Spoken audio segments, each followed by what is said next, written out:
Oh, wait.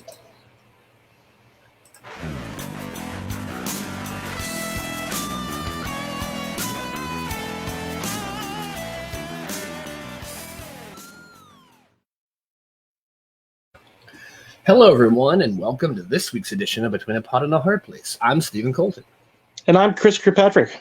And I sounded a little too game showy host. I know. Like, and here's the big wheel with Wayne Brady's here to help us make a deal.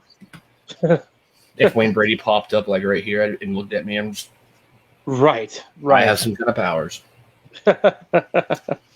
Yeah. So how are things? How's the vacation going? How's things are going great. We did Niagara Falls this week. Awesome.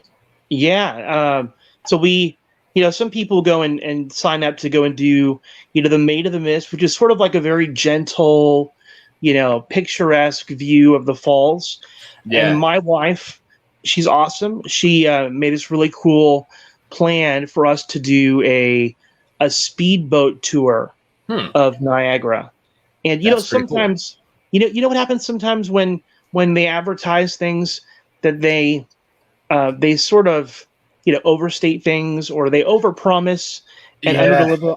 I can't tell you how many times that I'd go to like an amusement park or something, and they would have a water ride, and they will say you'll get soaked, and then you ride it like 6 times and don't ever get wet.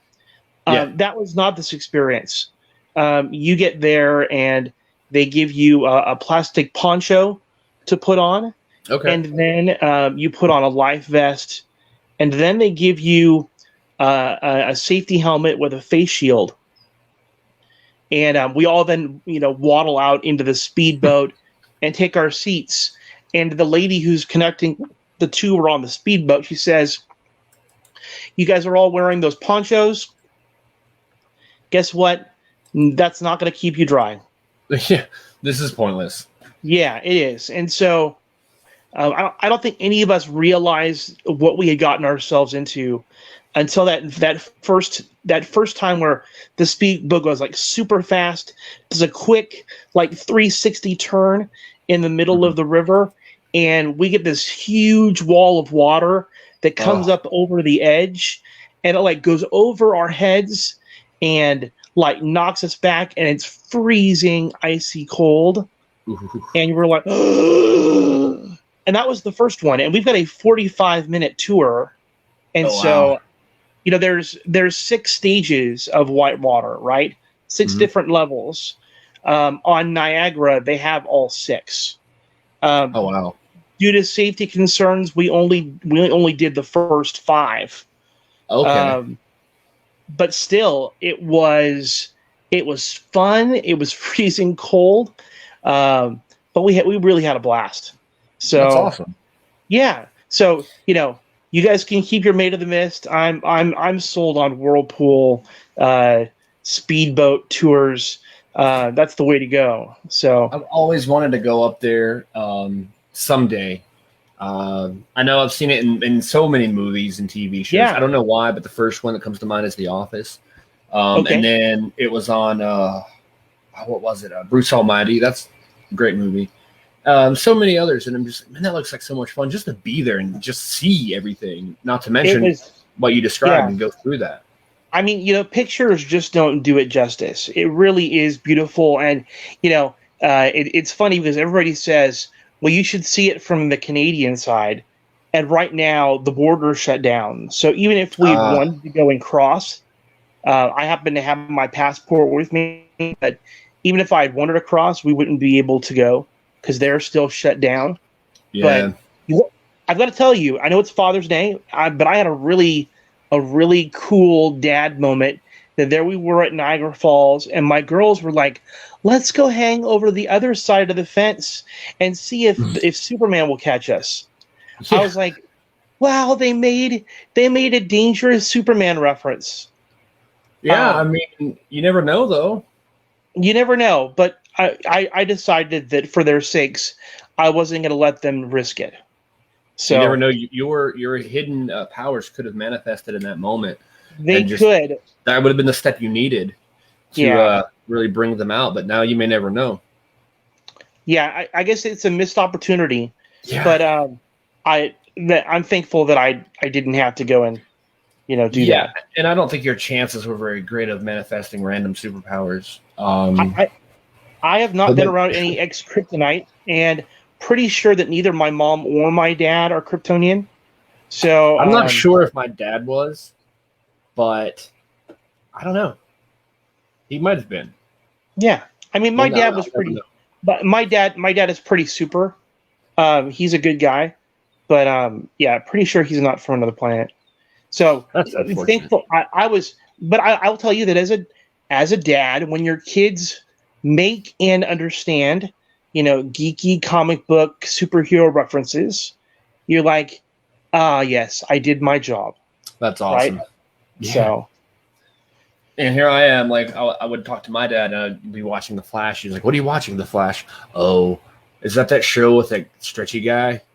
And he was talking about Ralph Dibny, and I was like, "Yeah, that's him. Like, that's the show." He's like, "Oh well, yeah, okay," and he just fall asleep.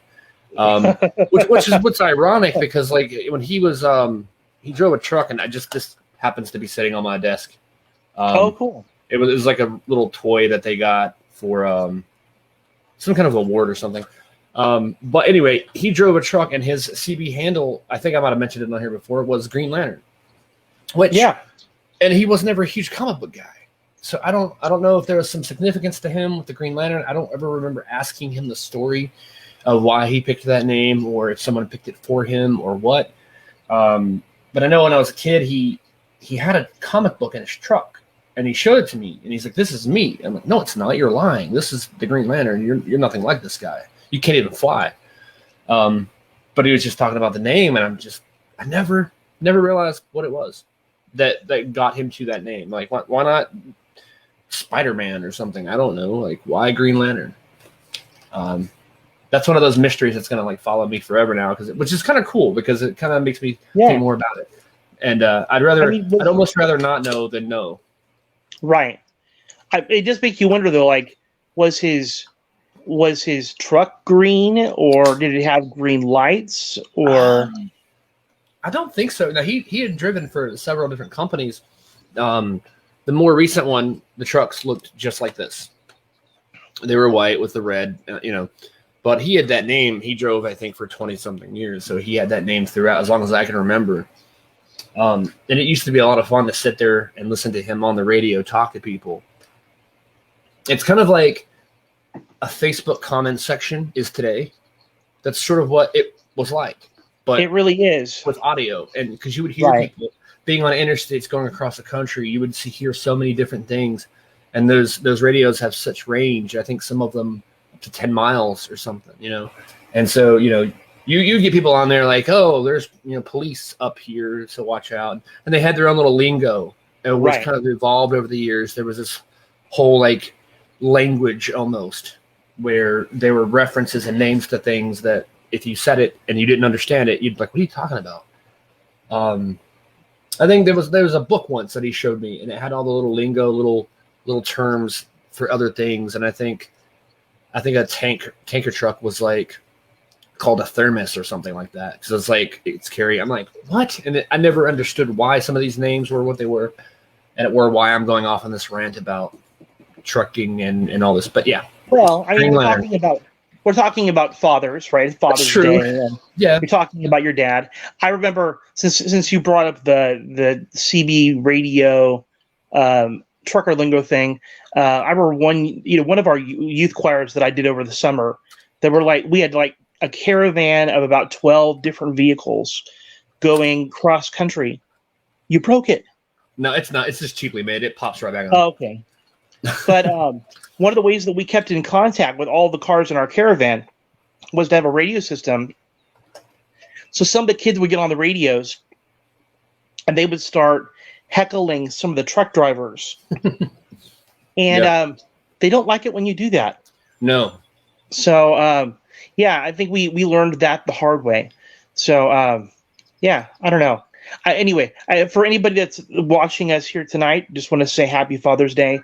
It has been a neat Father's Day for me. Had kind of a cool thing this morning. We went to my aunt's church, and my girls and we were the special music for the service. So I played piano and sang, and my youngest daughter Amber played guitar, and my oldest sang lead vocals. And so we had just a really neat service this morning.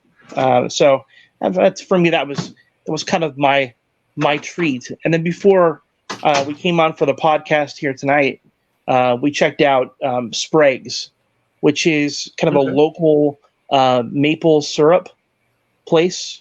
Okay, and cool. So everything has maple syrup in it. So it was just kind of a neat place for us to go and check out. I realize has nothing to do with the podcast, nothing to do with superheroes, but this is kind of my life right now. Yeah, honestly, I'd almost forgotten about being Father's Day. I haven't thought about Father's Day much lately, because I know it sounds kind of weird and maybe I don't want to say dark, but once I didn't really have to think about my dad and buying presents anymore, I was like, oh, okay. But not that I'm like, yes, he's not here, so I don't got to buy presents. I got out of that one. I mean, I joke like that because that's the kind of person he was and the personality he had. He would probably, I would imagine he'd say something like, but you're glad you don't have to spend any money on a present now, or so. That's just the kind of kind of weird, kind of dark humor. Yeah. And it was always fun to joke around and stuff. And I sent out a message or a post to a family friend. It was one of my dad's friends, and he had been calling and checking in on me over the last year and a half and stuff, because him and my dad had a conversation about that before he passed. And so every couple of weeks, 2 or 3 weeks, he'll call and check in. And so I posted this picture, saying Happy Father's Day and everything, and the picture was a screenshot that I had taken when him and my dad were on a video call on my phone because we were going to their house, and neither of them could figure out how to turn off the video call. My dad says, I think I have it, and hits a button, and it takes a screenshot instead of turning it off. And then when we got to his house, I was playing with the screenshot and painted it. I wish I would have thought about this and queued it up and had it to show. But it's a post. It's like this picture of just the two of them on a video call. It's like split screen like we are now. And I took that image and I kind of painted black around it, but left the middle of it open in the shape of a heart, and then kind of did a transparent red over where the heart was. And at the bottom, I wrote True Love. So it's the two of them together in true love. And I posted that today and tagged him in it, and it says Happy Father's Day. Thanks for checking in on me and stuff. Right. So I thought that was really fun. Yeah. I should have thought. I really wish I had that pulled up though, because it's pretty funny. It would be hilarious to see. Actually, I might be able to pull it up really quick because it's on Facebook. So I should be able to. Might take a second or two, but it should not take too long because it depends on how quick my computer wants to be. And I had a moment earlier where I'm just like, why is this computer so slow? And it was just trying to load in the StreamYard page. Let's see. So while you're pulling that up, are we going to be revealing our special guest, or is that something we're waiting on? We're going to be doing that here in I think just a minute.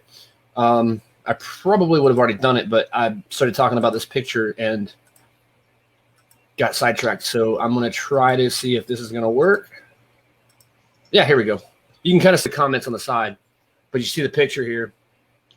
And I just painted a heart and then painted around them and then just wrote True Love at the bottom. It was so funny.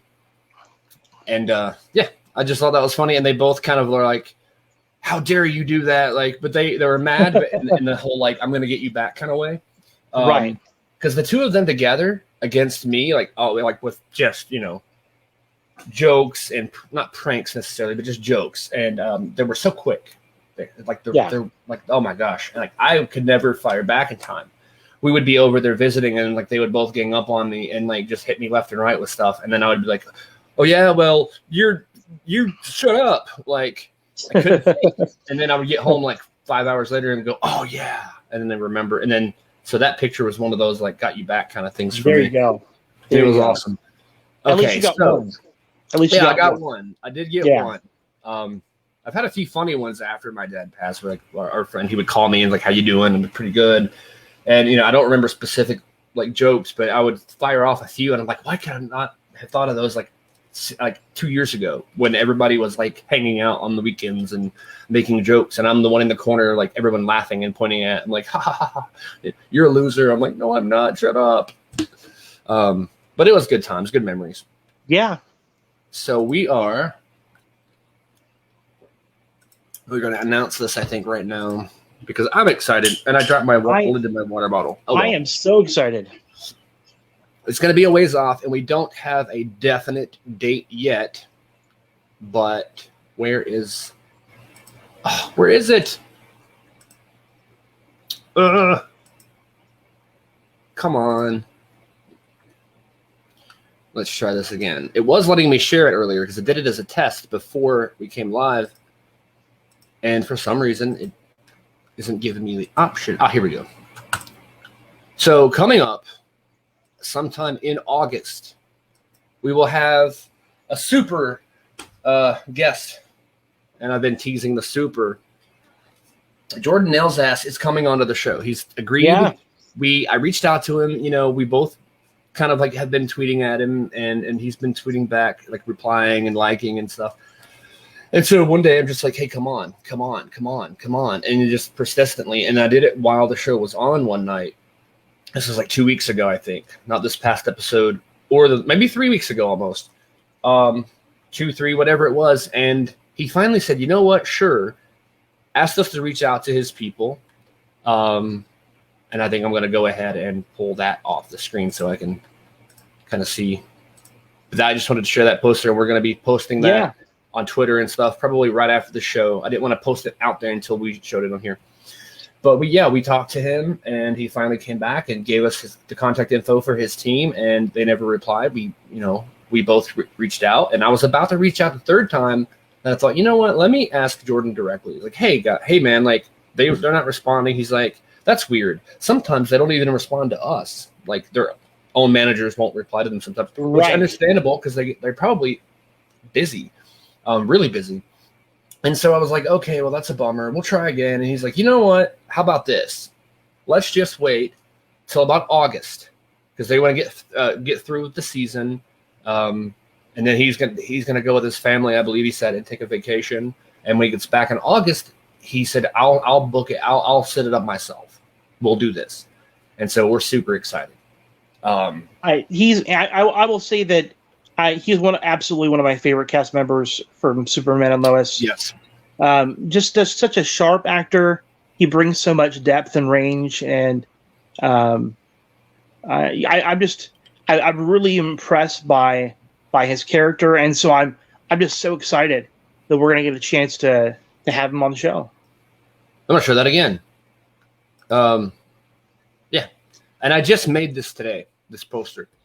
I was struggling with the colors and stuff because I'm kind of embarrassed because I had studied graphic design quite a bit for a couple of years. And I was like, okay, trying to weigh the options of like color. And my favorite part is really because this photo of him is like a press photo he has. I think it might be one of his Twitter or his actual Twitter page picture. And I just kind of cut it out and pasted it in there. And I put our newer logo, if you noticed, on the background of that. And my favorite part is just the red shield with the Superman and Lois logo. Right. It looks right on the chest, almost as if to foreshadow something. Like, are we going to see this? I'm sitting here. I didn't mean to like use this episode to critique my own little design, but I'm excited. I mean, I'm really excited because he definitely has said yes. And I even went as far as to ask him permission to announce this even before we had a set date, and he's like, absolutely, go ahead. So it was like, sweet. Great. And I'm hoping that like by the time we get to the end of the season, he has powers. That's just for me, for my own little like inner like geek, because it's like, how cool would it be? I know. I mean, able to ask him like about powers. Yeah. Well, I think that according to the comic books, Jonathan Kent has powers. Yeah, he was Superboy. He was the first one, actually. Right. So it to me, I realized that that Jordan is the one currently that's being set up as powers, or having them. It would be interesting to see if Jonathan ultimately gets powers of his own. I want to say that it'll happen, just because I think it's one of those swerve type things where it's like bait and switch. Yeah. There was definitely bait and switch with Crisis, pre-Crisis. They're on Argo, and then they're like, "Oh, here's Jonathan," and then during Crisis, it was what was it, like Earth 2045 or whatever it was. Oliver Queen in the future is watching him because he just plops down and he rescues the baby, and then they recover the baby. And it wasn't until post-Crisis that they realized they have 2 kids. Yeah, and I think that's really awesome that they have 2 kids. So it makes you wonder, had the Crisis had Earth Prime or Earth 1 or whatever you want to call it. Well, I guess it was Earth 38 because they were from Earth 38. If that had not been destroyed and rebuilt all in Earth Prime, I wonder if I'm guessing Jonathan would have eventually had powers. So maybe that was just their hint at that. Maybe this version, this new Earth Prime John Kent, won't ever have powers. Will never ever have powers. I hope not. I would love to see brothers having powers. Right. I do think it does create an interesting dynamic with him without him having powers, right? Yes. Both he and Lois are they're the humans, right? They're the extraordinary humans, and and I think that it allows them to kind of play off of the jealousy, and that I think comes about. I mean, I think that it's normal that brothers compete with each other, right? There's always that one-upmanship. But if your brother has superpowers, you're never going to one-up that, right? And also being sort of the alpha brother. Before the powers thing, he was like the tough guy, the popular kid. And Metropolis, I'm sure he was like the star. I think he was the star of the football team or something like that, or at least really popular. And his brother was just like this nerdy kid that nobody liked. And you get to Smallville and they flip it, and I love that. But I also like going to what you said about brothers are always competitive and one-upping each other. Like, what better way to do that than to both have powers? Like, I can pick up that tractor better than you. I can hold up 2 tractors. Oh yeah, I can hold up a building. Oh yeah, I can pick Dad up. Like, I mean, it would be cool. I think if they ever do give John powers, it's going to be a situation where it's one or the other. They're not both going to have powers. Like, there's going to be some weird accident where Jordan loses his powers and then somehow Jonathan gets them, or gets them in a different way. We've certainly seen how lightning. You think about how powers could get transferred in other Superman shows, and so it would be interesting to see if at some point they kind of play with that a little bit. There was the episode of Smallville where that happened, where the little kid from Home Improvement, Jonathan Taylor Thomas, he played this, forget the character's name, but he played this character where they were at like a field trip and there was a piece of kryptonite and he was holding it and then lightning hit. I'm thinking of a different kid. Never mind. He was in Smallville, but that was a different episode. It basically, the kid holds a piece of kryptonite, gets hit by lightning, and Clark has grabbed him, and then that caused this weird moment to where, boom, now this kid has powers, and so something like that might happen.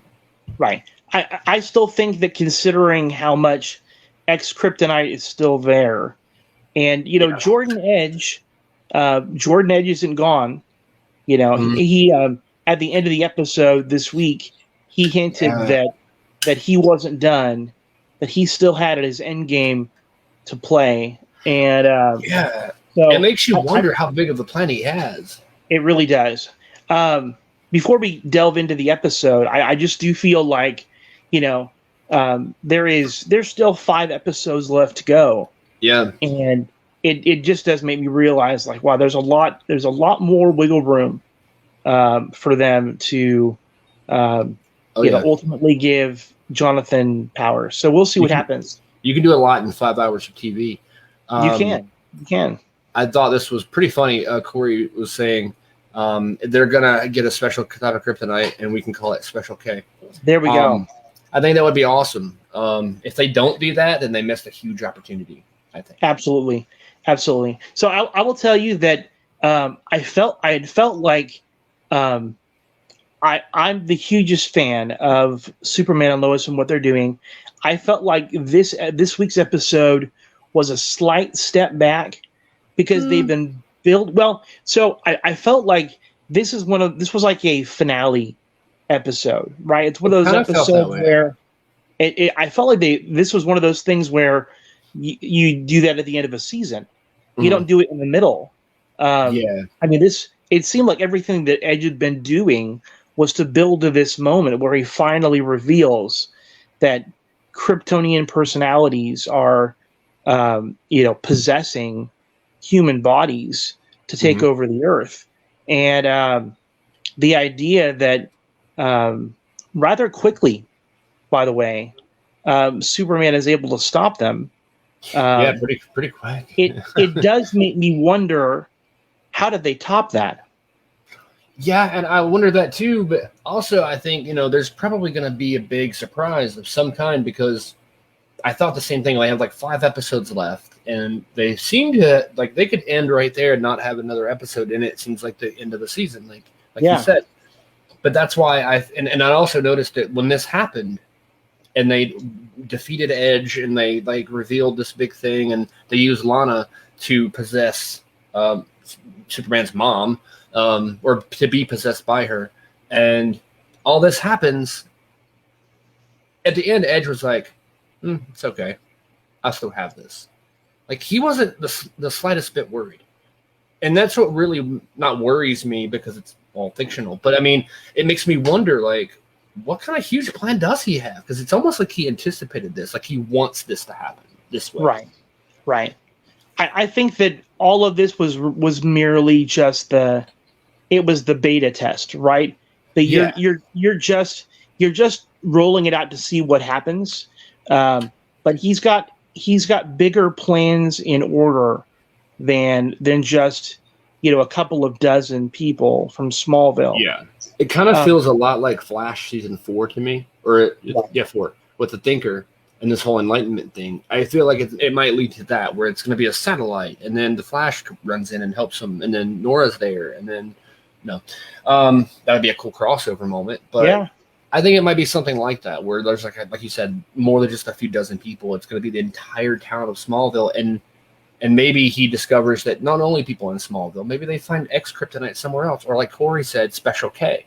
Yeah, and then they all are eating Special K. Right. That would be kind of ironic. I will say that I thought this was an interesting episode for the Cushings. I thought, Lana becoming Superman's mother, and having the courage to go and do that, knowing that she's choosing to let an alien personality use her body. There was that sense of sacrifice. We haven't necessarily seen her be super heroic. She's been like, she's sort of allowed herself to be Edge's shill, and maybe doing some things on the side,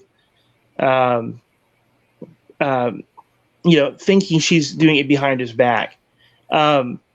In Kyle's possession, though, I think for me, that was the one that hurt the most, right? Sarah fought to go and see her dad while he was basically being imprisoned. And I think that broke her. It was enough that she was dealing with her dad, being an alcoholic and not always being there for her when she needed him. But now seeing him cold and distant and clearly not himself, that hurt her in a way I don't think she was prepared for. Yeah, I mean, that was every episode, like you said, this one kind of did feel like it was a little bit pulled back. But I think that every episode still has like this deep emotional scene at least once per episode. I think that's like the format. Maybe it's in the contract. Must have emotion in every episode, which is good, because every week you're like, oh my gosh, they got me again. And that one was like when she saw her dad, like all like full Kryptonian or whatever, like, yeah, I'm going to kill you. It's like, whoa, okay. That might happen. Yeah. And I don't think that this, like, destroying this thing and like turning everyone back to normal, I don't think that's the end. I think everybody's going to have that false sense of security, that false, comfort. And then all of a sudden, boom, it's going to happen. And I think he might kill somebody. Kyle. I don't know if he'll kill anybody. I don't know if they're going to go that dark, but I think he'll definitely attack again. Right. And then that's gonna, because I think Sarah's gonna get comfortable with her dad, like, oh, it wasn't you, and like you're not drinking anymore. I love you. You're happy now. Everything's good. And then he's gonna do something, and she's gonna be like, oh no, not again. And oh gosh, I never know what they're gonna do. Right. And I hope that that the momentum shift sort of doesn't continue, like it doesn't keep going down. Because so far it's just going all the way up, and I can forgive a couple of down moments because every show is going to have those. And not to say it was a bad episode, I just kind of like see what you're saying with the momentum. Kind of, there wasn't a lot of action or excitement. Right.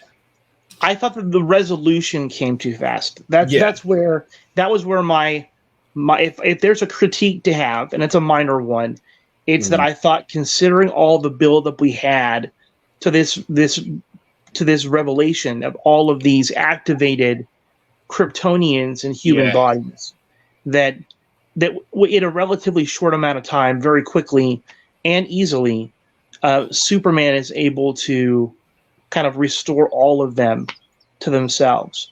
I do think Lana. Yeah. Sorry, Lana's transition into to being Kryptonian. That it felt like that happened in like 2 minutes. Right. It was almost like, why even write it? Because like you're there, and it's like, oh, please stop it. Okay. And then they all like, I don't know. It just seemed like she should have done something physical. She should have flown and punched the guy in the face. Something like, right. Like, mother, no. Right. But she wasn't really being used for her strength or her powers. No. They were using her for her mind, and that was the reason for it. I do think that that what this really does, though, is Edge knows just how involved Lois Lane is, and I think that just like in that alternate Earth where Lois finds herself killed by Superman, I think that we're going to really see Edge target Lois's family. Yeah. And I don't know. I don't think Edge realizes right now that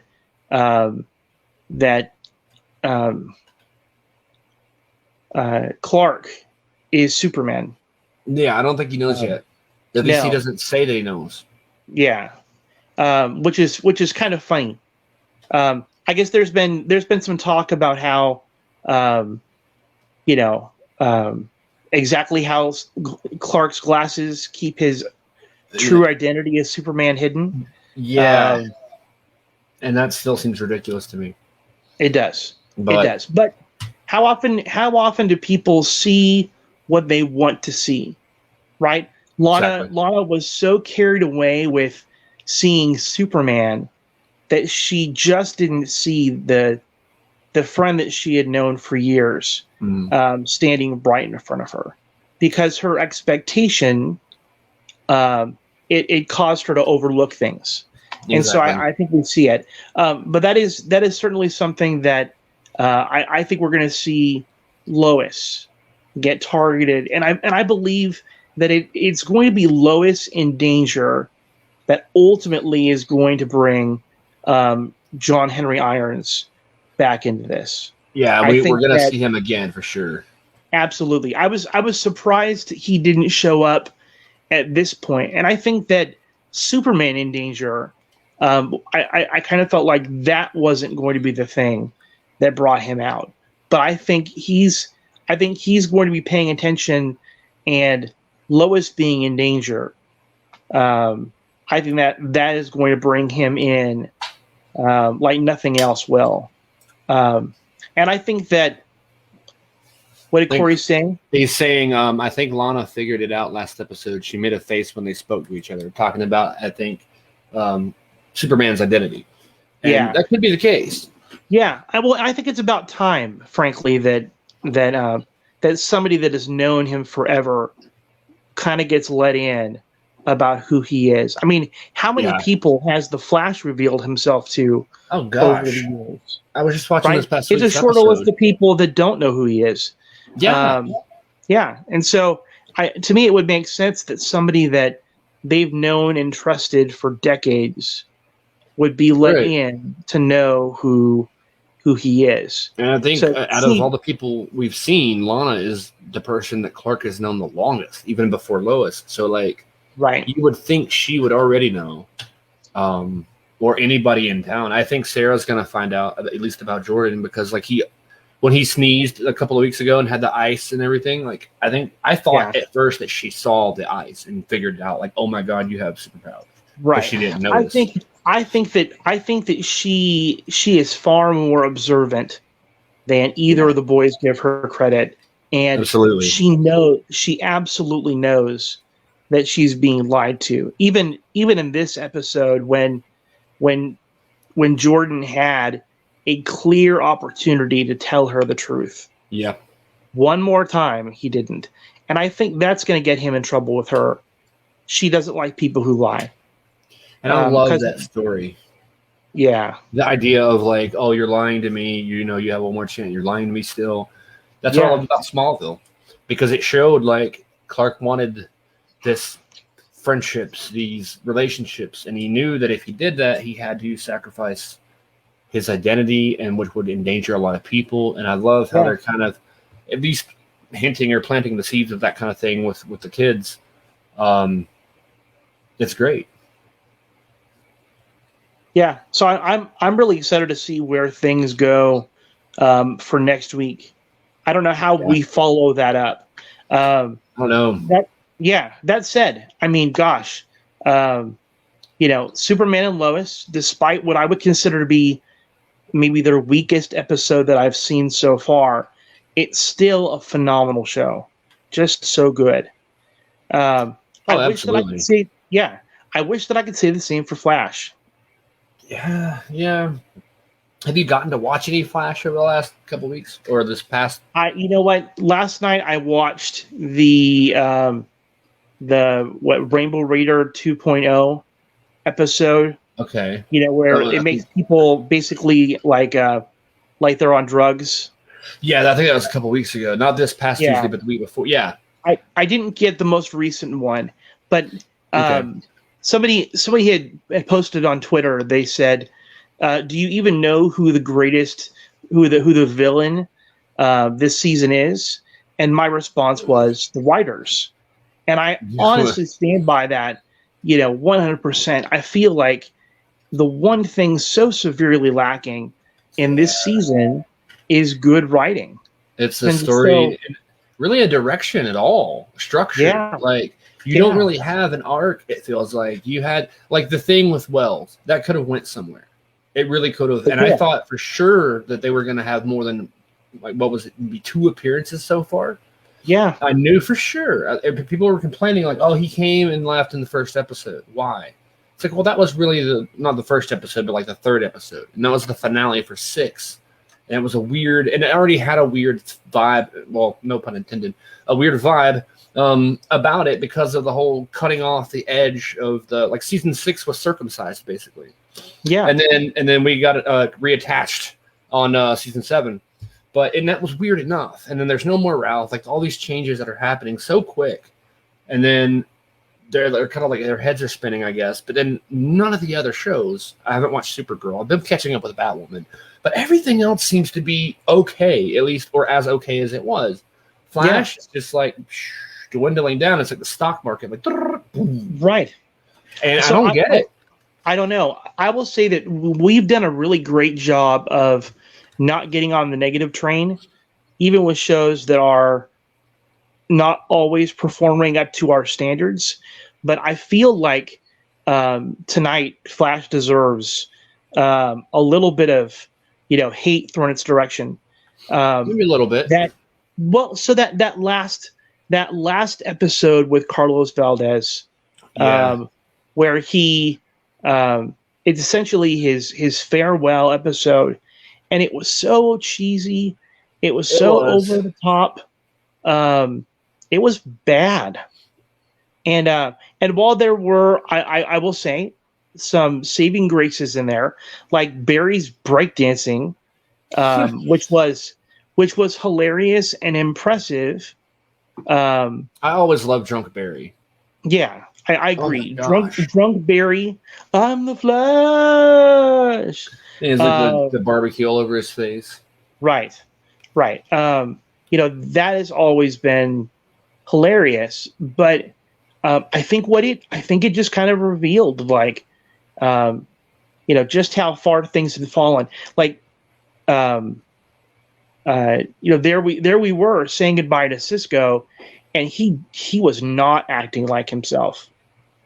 And so it just seemed very forced. Yeah.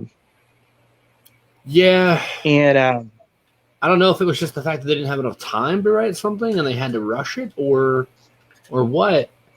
But I did like I liked the episode overall. I want to say it was like bad. It just wasn't good for a Flash episode. It was right. If it's not called The Flash, if it was just like Dawson's Creek or something, it would have been fine. Right. But yeah, there wasn't a lot going on there was no storyline. There was no villain. It was just all like, they're not gonna miss me. Like, no, like that. No, like, it's too whiny too. I loved how that episode ended though with the song. Yeah. Because it goes back to the very first episode. It does. I mean, there were some sweet, I think, heartfelt moments, and Cisco has been a vital, important part of the show. I mean, from the very beginning, and so he deserved a proper send off. But there were a lot of cringy moments in there where it was like kind of cheesy and over the top. And I think what it also made me realize is, Cisco's being replaced by Chester, who is not a very good copy of Cisco. He's terrible. Yeah. And he's so unsure of himself. He's so insecure and worried. And that shows more in this last episode as well, where there's no Cisco and it's just Chester. And he's like, oh, I don't know if I can do that. Like, all that self-doubt. And it's like, you would think that guy would be, he was so confident before Crisis, right? Like, he was building that little video they showed of him building in his lab. Like, look at me, I'm the best ever. I'm so good. I'm so good. And now he's like, I suck. I don't know what to do. Right. It's like, really? Like, he didn't seem, it's like a completely different character. Almost. Yeah. I feel like, for what I always loved about Cisco was there was this cleverness about him.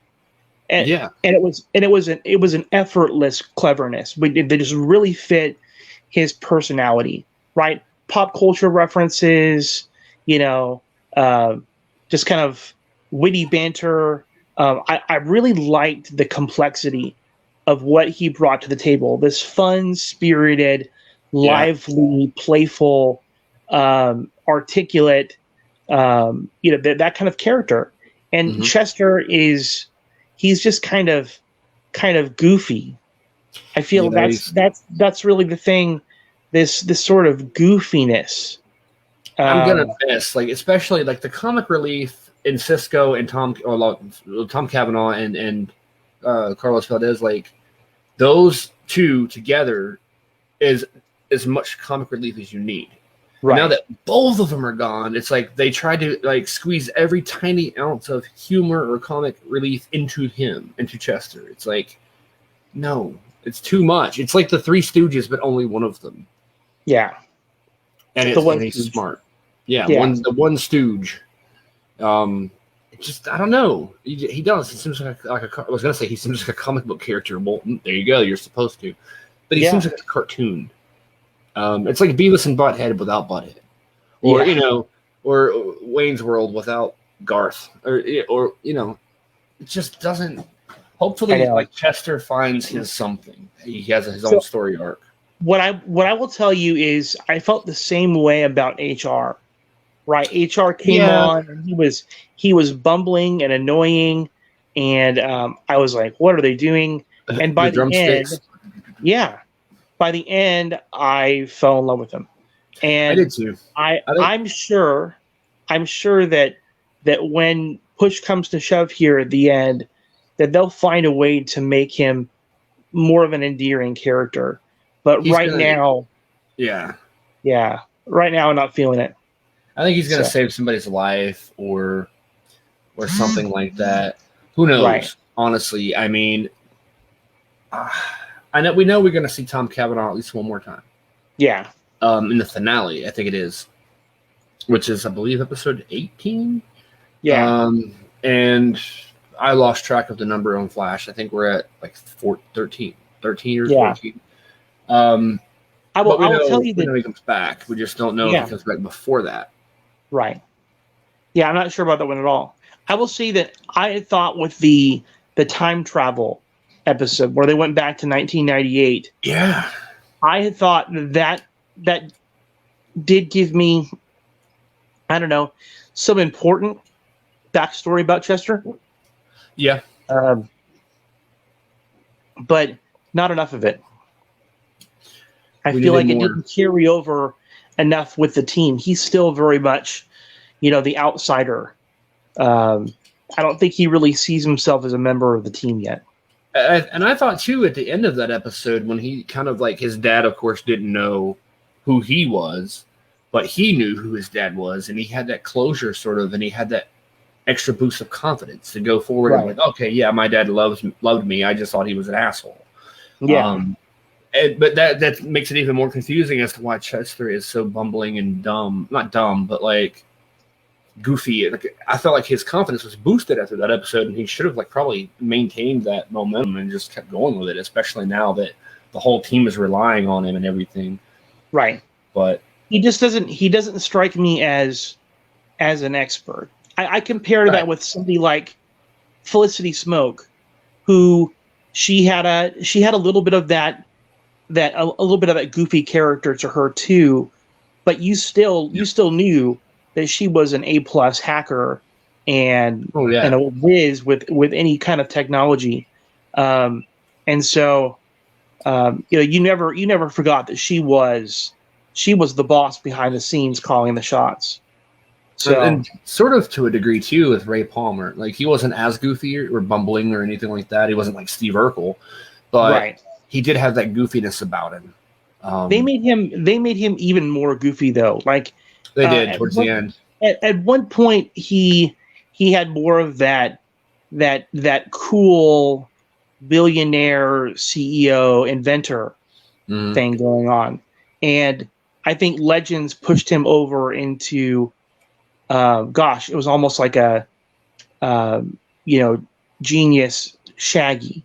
More of the joke, less of the genius aspect of things. So it kind of was, and especially during that one period where they weren't doing it, you could almost tell that their budget was smaller because you didn't see a lot of powers. You didn't see like season 1 was amazing. It was. Just all the powers and the CG and all the effects, but then the later what was the last season with Ray? I guess it was season 5 last season. You saw less and less of that.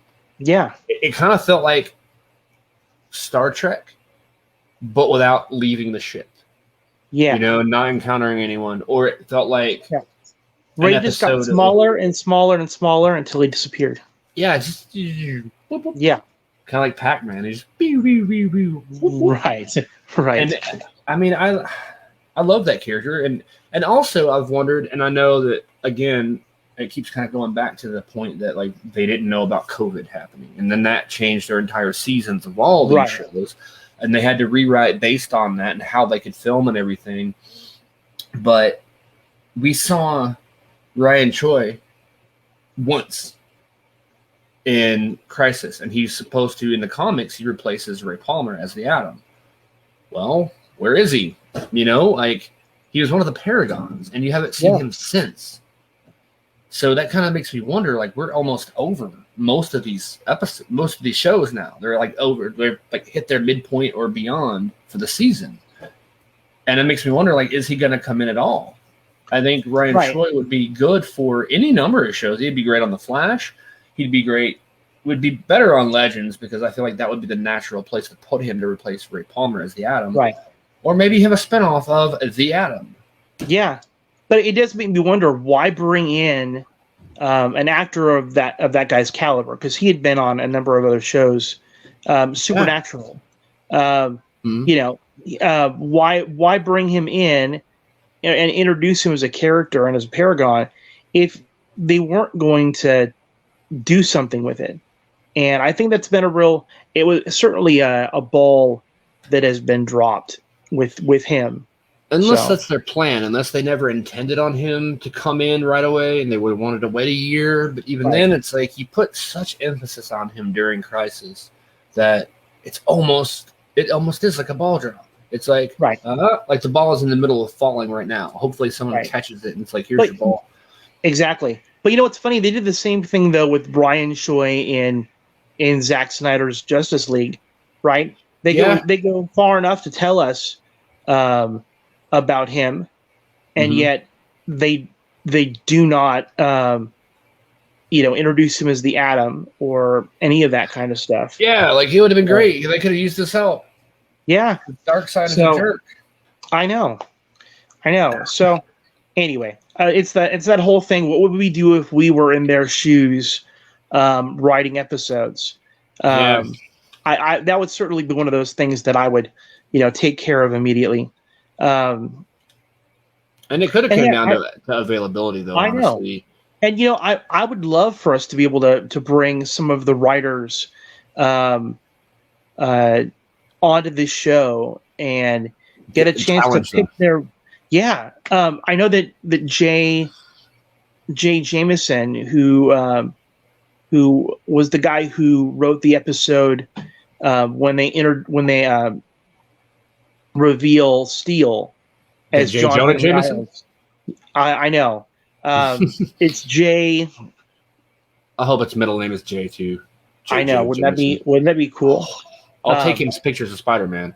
Yeah, but he wrote my favorite Superman and Lois episode. I know Spider-Man. But I feel like he'd be a neat person to interview here for the show too, just to get like the writer's perspective of what they go through to think about, getting their words on TV. That would be pretty sweet. And ask them why Flash is boring. Right. Like, what were you thinking? I mean, it's not. I still watch it because I love it, but it's like this past episode, you don't see Flash at all. And you see Barry, but you don't see the suit or anything. I don't want to spoil it because you haven't seen it, but it's just, for me, it was so predictable. Each little beat, I got there before they did, and it was like, well, I don't know if I'm getting really, really smart or if they're just getting more and more predictable. I like to think that I'm smart, but it could be a little bit of both, but I think unfortunately it's the fact that they're just kind of phoning it in a little bit. A little bit, I think. And that's the I'm a little sad about that. Or maybe they'll make up for it in the end when they maybe throw out a lot of kick-ass episodes right there at the end, like the last 2 or 3 episodes, because we know that I believe it's the 150th episode, which is like the next to last of the season. Right. We're going to have Nora come back from being erased from existence. We're going to have also Bart Allen, Impulse, come in. So we're going to have a scene, which it was confirmed. We're going to have a scene that has Excess, Impulse, Flash, and Jay Garrick Flash. Yeah. All together. Right. We're going to find out it's going to be like... Yeah. It'll be 3 minutes at the end of an episode, and then they're going to leave us on a cliffhanger for a year. Kind of like what they did with John Wesley Shipp as 90s Barry Allen. He's like, I'm not going to let you do to this world what you did to mine. Oh, yeah? Where'd he go? Yeah. I don't know. Oh, well. Hey, let's fight this guy. Until Crisis, he's like, I've just been running the last year. I mean, definitely, I will say that that is absolutely something I'm looking forward to. Talking about a show that that I'm really loving right now. Have you had a chance to see Loki yet? No, I have not. So I'm going to tell you, you need to go watch it. It's really, really good. It's sort of like Avengers meets DC's Legends of Tomorrow. Okay. That's kind of the way that they've got it set up. Is they've got this group called the TVA. They're the Time Variant Association, and they're the ones that they keep an eye on the timeline.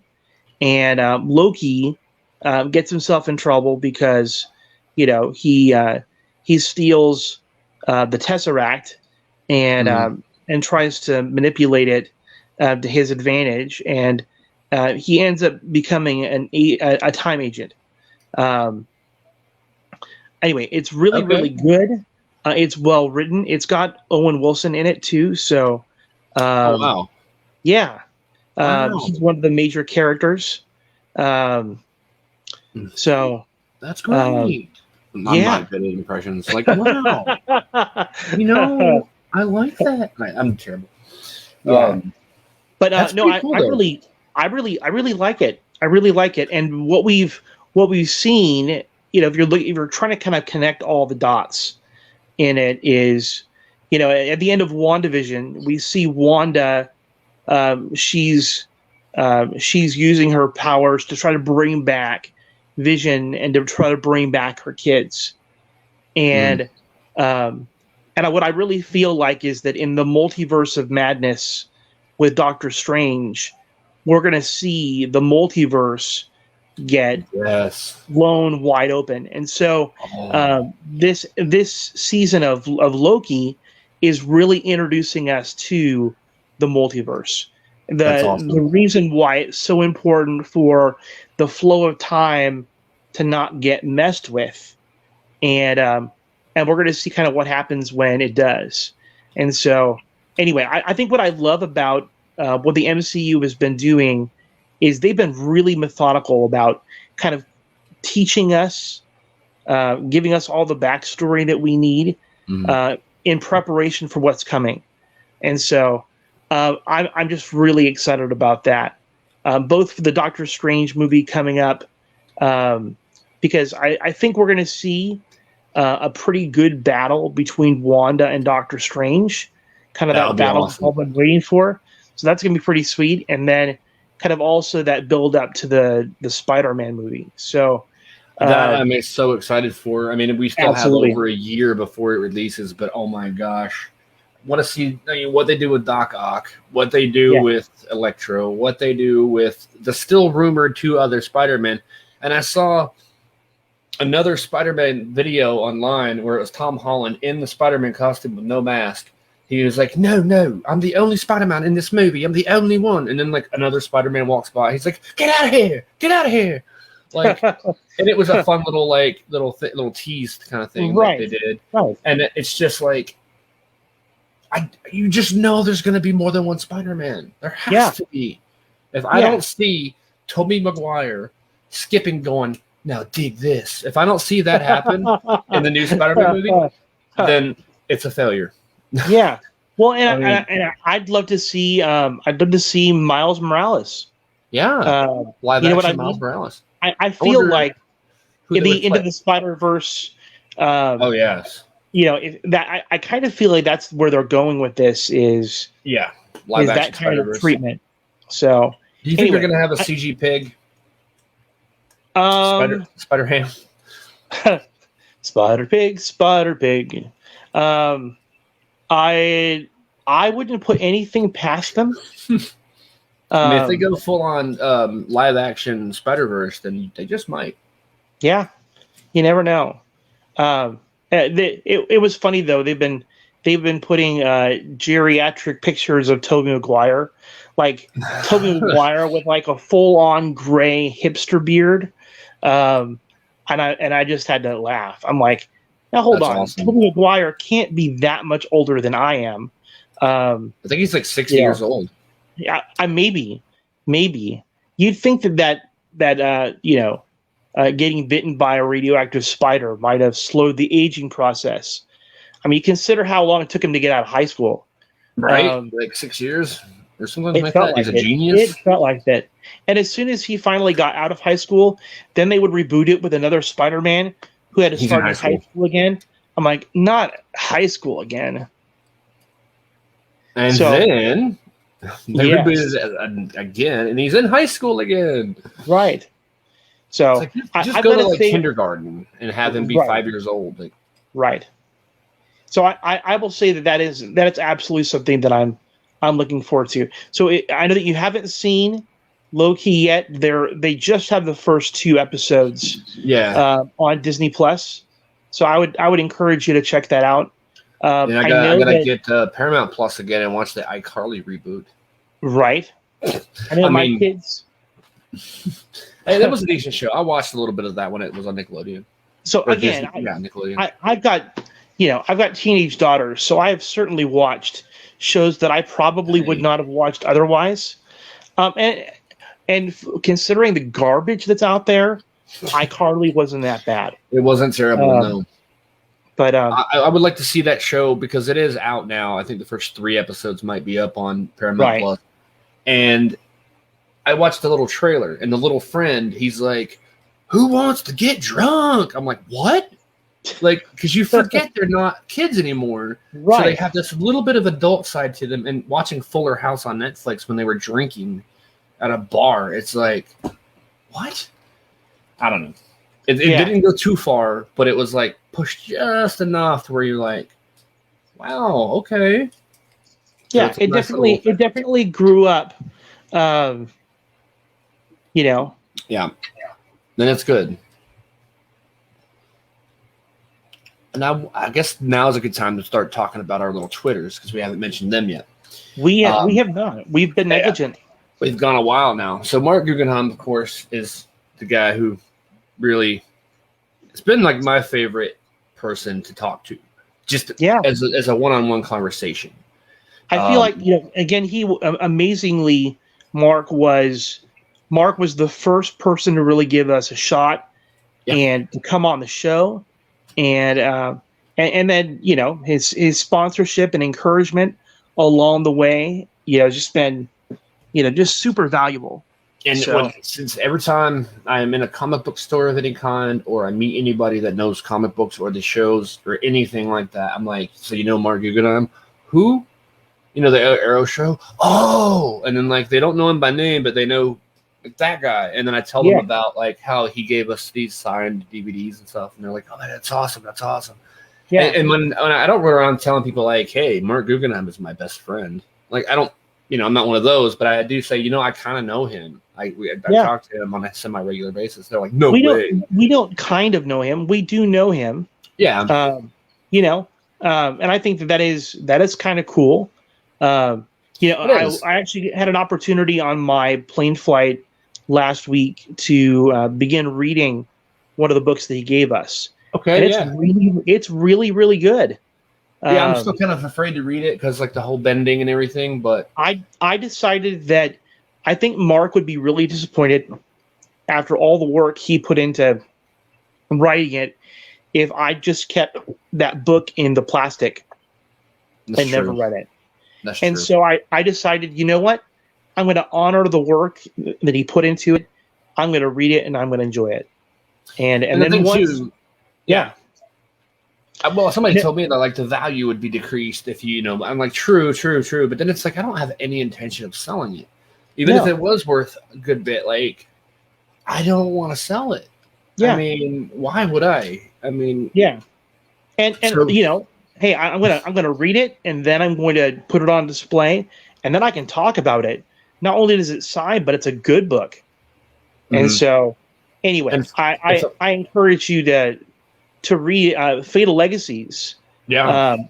Which it's sort of like the aftermath of what happened with Prometheus. Okay. That's really where the book comes in. So good. And picking up books, I don't know if you can find them anymore. I'm sure they have like a special collector's like graphic novel, but I got the Crisis comics that were tied in with the TV crossover. They were both written by Mark Guggenheim and Marv Wolfman. So a lot of people complain about them. They're like, "Oh, those were bad. They're terrible." And it really focuses on how the Monitor found out about the Paragons, which featured a storyline with Felicity Smoke going and finding out this information and bringing it back to him, sort of. Right. And you see her learn about Oliver being dead and all this stuff that you don't see on TV. You see Green Lantern, you see Wonder Woman, you see all these things that you don't see in the show.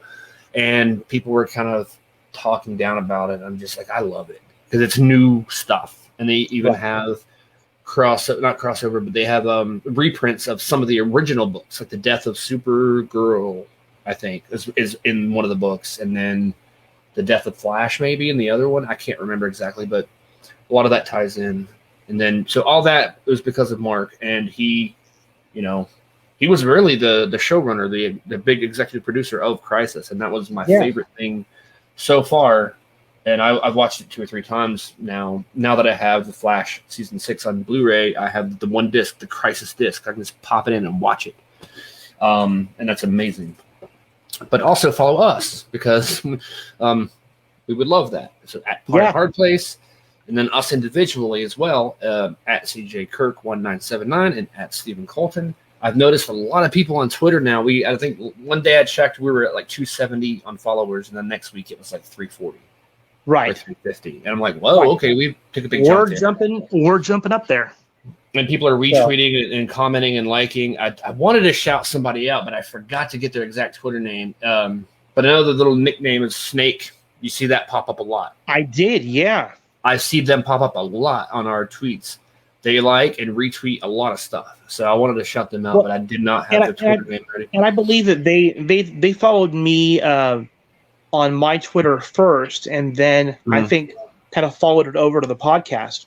And I think they're following me now as well. So it's like that's pretty awesome that they're interacting too. They're not just like, okay, we'll follow and then like never look at it again. They actually comment and then they retweet other things and like things, and that's awesome. If the other 200 or 349 people or however many there are would do the same thing, oh my gosh, we can start opening up like a Patreon or something and start selling stickers.